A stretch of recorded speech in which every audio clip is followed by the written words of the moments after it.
आकाशवाणी भोपाल से प्रस्तुत है हरदा जिले की चिट्ठी। आलेख लोमेश कुमार गौर, वाचन स्वर प्रशांत सेंगर। स्वतंत्रता संग्राम में हरदा के स्वाधीनता सेनानियों की महत्वपूर्ण भूमिका रही। हरदा 1857 के बाद से ही निरंतर सक्रिय भूमिका निभाता रहा। 1857 में हरदा वो क्षेत्र था जहां पुलिस विद्रोह हुआ था। बाद में नर्मदा नदी को पार करते हुए ये विद्रोही गिरफ्तार कर लिए गए और नेमावर के पास उन्हें फांसी दे दी गई थी।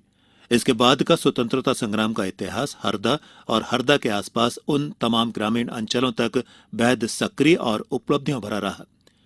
जिले में हरदा, नया गांव, मसन गांव, सोडलपुर, टिमरनी, बीड़, चारुआ, चीपाबड़, कड़ोला और रान्याखेड़ी ऐसे गांव थे जहां के स्वतंत्रता संग्राम सेनानियों ने राष्ट्रीय आंदोलन में बढ़ चढ़कर हिस्सा लिया और अपनी सक्रिय भागीदारी निभाई।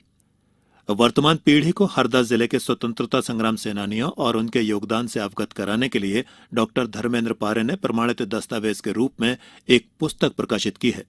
स्वतंत्र समर में हरदा नामक इस पुस्तक में जिले में स्वतंत्रता आंदोलन की जानकारी विस्तार के साथ उपलब्ध है। आजादी के विभिन्न आंदोलन जैसे भारत छोड़ो आंदोलन, स्वराज आंदोलन, विदेशी कपड़ों का बहिष्कार और नमक सत्याग्रह सहित इन सभी आंदोलनों में हरदा अंचल बहुत ही सक्रिय रहा था। यहाँ के ग्रामीण अंचलों में प्रमुख रूप से आजादी की अलख जगी हुई थी। हरदा के वरिष्ठ साहित्यकार ज्ञानेश चौबे ने आकाशवाणी को बताया कि न केवल हरदा बल्कि यहाँ के आसपास के ग्रामों में भी लोग आजादी के आंदोलन में निरंतर सक्रिय भूमिका निभाते रहे थे। भारतीय स्वतंत्रता संग्राम पर जब हम दृष्टिपात करते हैं तो तत्कालीन होशंगाबाद जिले का ये हरदा अंचल आज़ादी के आंदोलन में न केवल हरदा कस्बे के रूप में बल्कि ग्रामीण क्षेत्रों में सक्रिय भूमिका निभाता रहा।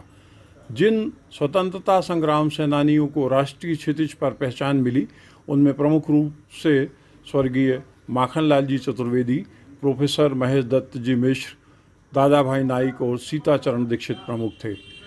ग्रामीण क्षेत्रों की अगर हम बात करें तो यहाँ पर आज़ादी की अलग जगाने का कार्य प्रमुख रूप से माखनलाल जी चतुर्वेदी को जाता है, जिनके पिता नया गांव में शिक्षक थे और बाद में स्वयं माखनलाल जी गोदा गांव, भादू गांव और मसन गांव में शिक्षक रहे। मसन गांव के बाद जब वो खंडवा स्थानांतरित हुए तो उन्होंने शिक्षकीय कार्य छोड़कर स्वतंत्र पत्रकारिता और लेखन कार्य शुरू किया। स्वतंत्रता के संघर्ष में हरदा के स्वतंत्रता सेनानी हमेशा ही पहली पंक्ति में थे। वर्ष 1916 में लोकमान्य तिलक ने हरदा का दौरा किया था। 8 दिसंबर 1933 को राष्ट्रपिता महात्मा गांधी ने भी हरिजन कल्याण के लिए हरदा का दौरा किया था। इस दौरान बापू ने करीब 4 घंटे तक हरदा की यात्रा की थी। इस दौरान उन्होंने हरदा के अधिकारियों और स्वयंसेवकों के काम की प्रशंसा करते हुए हरदा को हृदय नगर की संज्ञा दी थी। बताते हैं कि 15 अगस्त 1947 को तत्कालीन एसडीओ श्री बेरेठा ने हरदा के पुलिस स्टेशन पर भारतीय ध्वज फहराया था। जिले के अन्य कार्यक्रमों पर अब नजर डालें तो इस वर्ष भी हरदा जिले में स्वतंत्रता दिवस समारोह पूर्ण उत्साह, उमंग और हर्षोल्लास के साथ मनाए गए। मुख्य कार्यक्रम हरदा के मिडिल स्कूल ग्राउंड में हुआ। इस कार्यक्रम में कलेक्टर संजय गुप्ता ने मुख्य अतिथि के रूप में उपस्थित होकर ध्वजारोहण किया।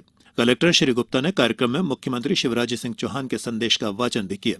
उन्होंने इस दौरान रंग बिरंगे गुब्बारे आसमान में छोड़े। कार्यक्रम के अंत में सराहनीय कार्य करने वाले अधिकारी और कर्मचारियों को पुरस्कृत एवं सम्मानित भी किया गया। मध्यप्रदेश राज्य विधिक सेवा प्राधिकरण जबलपुर के निर्देशानुसार जिला न्यायाधीश और सचिव जिला विधिक सेवा प्राधिकरण हरदा की उपस्थिति में हरदा में जिला जेल का निरीक्षण किया गया और मध्यस्थता जागरूकता कार्यक्रम का भी आयोजन किया गया। इस दौरान जिला न्यायाधीश प्रदीप राठौर द्वारा जिला जेल हरदा में निरुद्ध बंदियों को मध्यस्थता योजना के संबंध में जानकारी दी गई और 9 सितंबर को आयोजित होने वाली नेशनल लोक अदालत के बारे में भी बताया गया।